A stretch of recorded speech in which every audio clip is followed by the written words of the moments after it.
Okay, empirical formula problem, and we also have a molecular weight which allows us to get the molecular formula of the compound as well, or the true formula of the compound.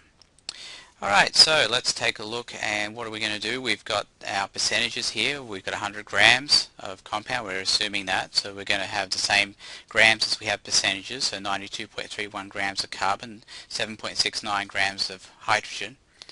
So we're going to start out with that, 92.31 grams of C. We'll find the moles of C.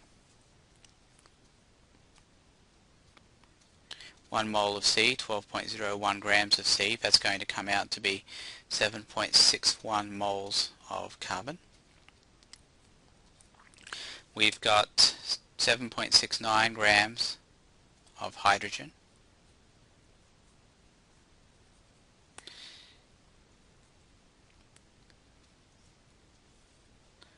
Grams of hydrogen on the bottom, moles of hydrogen on top.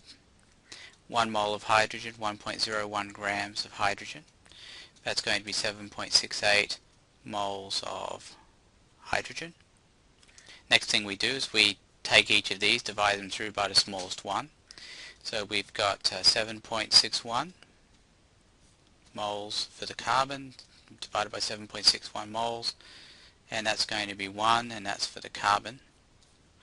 And we're going to do the same thing for the hydrogen, 7.68 moles divided by 7.61 moles, and that's going to be 1.01.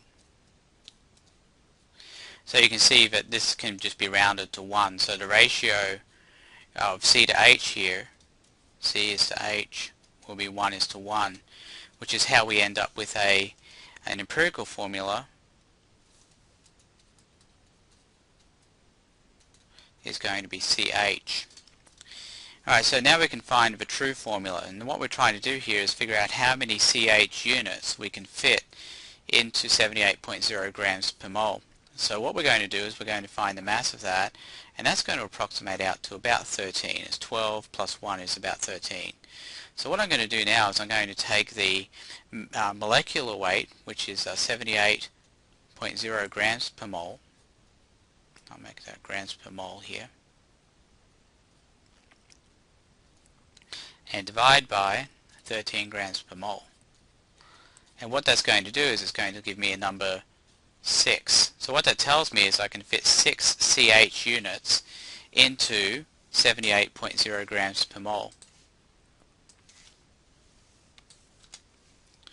So what I can do is I can say, well, 6 times CH is C6H6.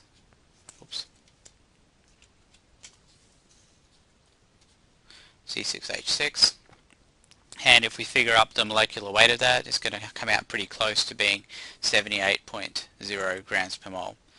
So in summary, what we just did there was we found out the mass of the empirical formula, which was 13 grams per mole, divided it into 78.0 grams per mole, and came out with 6. So that's the number of CH units we can fit into 78.0 grams per mole, and that gives us our molecular formula C6H6.